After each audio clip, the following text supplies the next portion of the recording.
네, 리포트 뚜껑 열어보는 시간 돌아왔습니다. 오늘도 정서환 아나운서와 함께 할게요. 어서 오세요. 안녕하세요. 네, 바쁘다 바빠 현대사회 속에서 우리 오전 아이고. 방송 끝나고 또 돌아왔습니다. 어떻게 오늘 오전 방송 마지막 날인 거잖아요. 네. 계속 하실 거예요?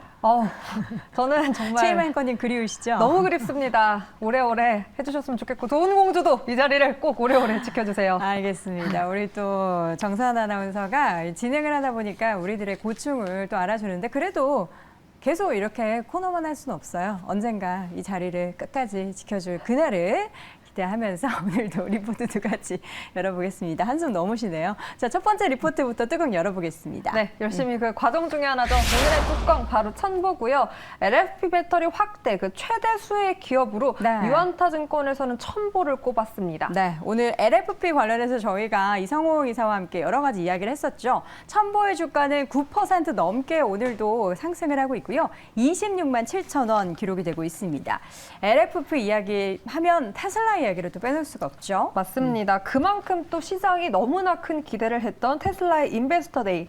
하지만 오히려 그 속을 들여다봤더니 시장이 원하는 특히나 기대했던 반값 전기차에 대한 구체적인 언급이 없다라는 이유로 어제 2차 전지에 대한 그 실망 매물이 출회되기도 했는데요. 반면 오늘은 그 언급 속에서 관련된 수혜 기업들은 크게 시세를 받고 시세가 오름세를 보이고 있습니다. 그 속에서 유안타증권에서는 첨보가 가장 큰 수혜를 입을 것이다라고 꼽았고요. 왜 이러한 수혜를 입을 수 있다고 제시를 했는지 관련 기사 통해서 일단 정리를 해보도록 하겠습니다. 테슬라가 비용 반값을 줄여 저렴한 전기차를 생산하겠다라고 이날 발표를 했는데요. 그러니까 비용 반값을 줄인다는 말에 오히려 시장은 약간 주춤했지만 반대로 어떠한 비용을 줄일 수 있는지 관련 기업들은 오름세를 보이고 있었고요. 일단 제조 비용이 절반으로 줄여간다는 계획과 함께 전기차는 2만 5천에서 3만 달러를 예상한다라고 밝혔습니다. 이 리튬을 정제 가공 예정이고요. 1년 안에 생산을 시작한다는 목표를 세웠는데 이 속에서 이 리튬을 정제한 가공 예정, 그러니까 이 동사 첨보죠. 첨보가 가지고 있는 기술력인 이 리튬 인산철에 대한 그 시장의 주목이 집중되고 있는 겁니다. 네. 그럼 여기서 말하고 있는 이 리튬 인산철, 이 비중 추이를 관련 그래프와 함께 보도록 하겠습니다. 네. 일단 중국을 제외하고 전 세계적으로 사용하고 있는 리튬 이온과 LFP를 비중을 이렇게 정리를 한 그래프인데요. 일단 한눈에 봐도 이 리튬 인산철의 점유율이 현저히 낮긴 합니다. 하지만 계속해서 이렇게 점유율을 높여가는 모습을 이렇게 보이고 있고요. 네. 무엇보다 이 점유율에 대한 방향성을 크게 제시해줄 테슬라의 전기차 시장 점유율이 일단 견조하다라는 겁니다.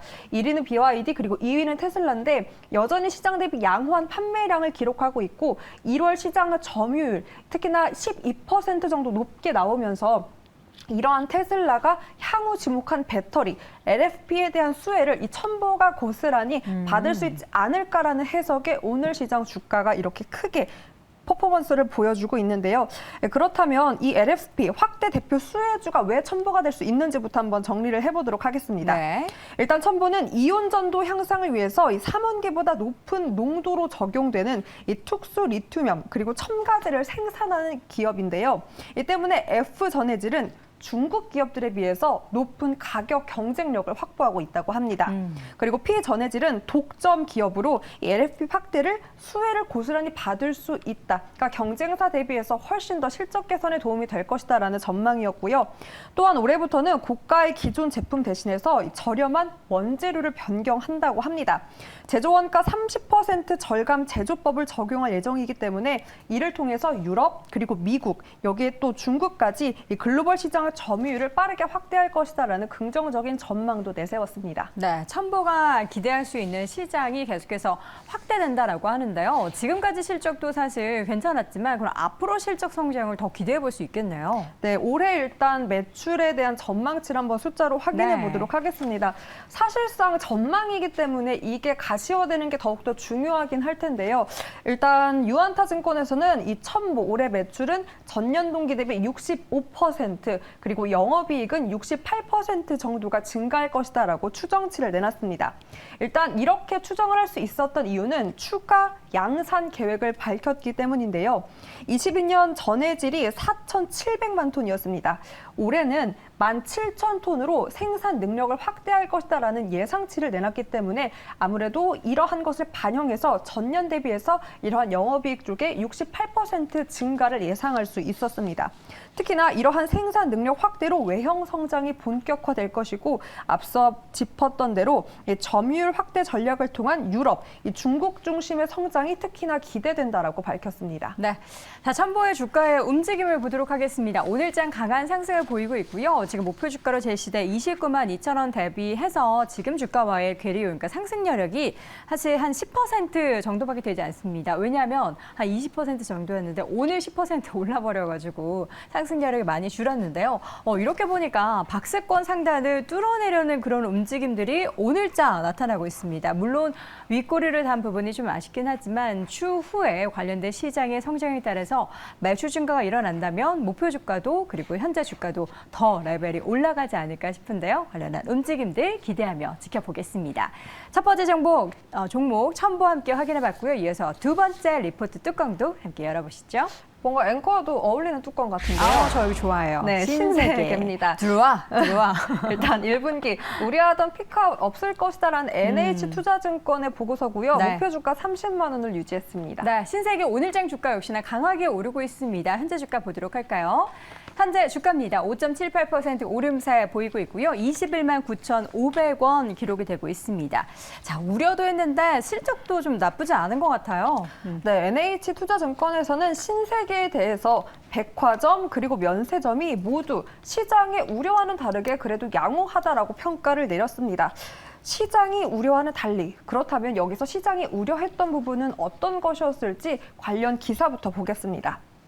일단 올해 백화점에 대한 실적에 대해서 의견이 좀 분분합니다. 일단 지난해까지만 해도 보복 소비 현상으로 이 두 자릿수 신장률을 보였던 백화점들이 올해 마이너스로 돌아섰기 때문입니다.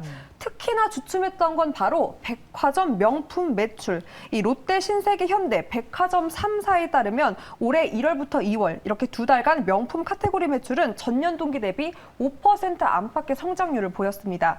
그러니까 지난해 백화점 실적의 성장 1등 공신이었던 이 명품 카테고리가 성장률이 5%에 그쳤다라는 게 다소 생각했던 것보다 기대했던 것보다 부진했다라는 건데요. 네. 그도 그럴만한 게 사실 지난해 샤넬 가방만 하더라도 무려 4차례나 가격 인상이 있었습니다. 못 사요. 네, 샤넬뿐만이 아니라 모든 명품 브랜드가 가격 인상 소식을 잇따라 알렸음에도 불구하고 이러한 인상률을 고려하면 부진한 실적이다라는 평가인데요. 그럼에도 불구하고 NH투자증권에서 피크아웃에 대한 우려가 없다라는 부분은 그 이유는 무엇인지 정리된 포인트로 한번 보도록 하겠습니다. 일단 2월까지 동향을 볼 때만 하더라도 우려와 실적 사이에 괴리는 존재한다라고 코멘트를 했습니다.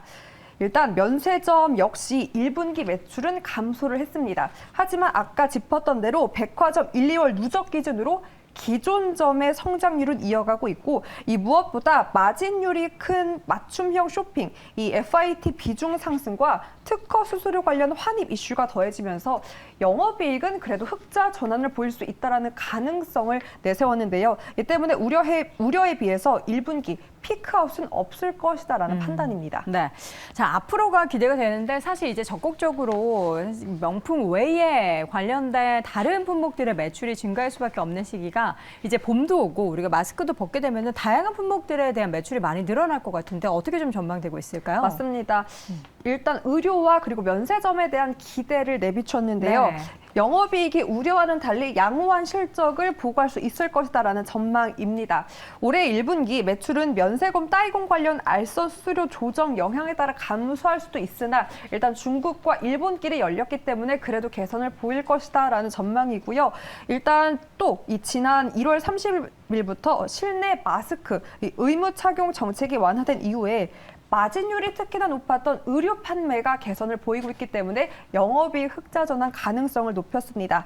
또한 영업이익 1,750억 원을 전망할 수 있기 때문에 백화점 그리고 면세점이 모두 양호한 만큼 올해는 작년에 비해서 조금은 나아질 수 있다라는 평가입니다. 네, 신세계단 목표 주가와 현재 주가와의 그 상승 여력을 보면요, 시원합니다. 한 40% 정도가 오. 남아 있는데요. 저 좀 비춰주세요, 카메라. 네. 차트를 보면서 이야기를 좀 차트 나눠보도록 볼까요? 하겠습니다. 차트 보여주시죠. 저도 좀 잡아주세요. 네. 차트 보도록 하겠습니다. 신세계 주가는 지금 바닥권에 있는 상황에서 오늘 로켓 발사했는데요. 앞으로 40% 상승 여력 꼭 체크해 두시기 바라겠고요. 오늘 이 시간 정수환 아나운서 함께했습니다. 고맙습니다.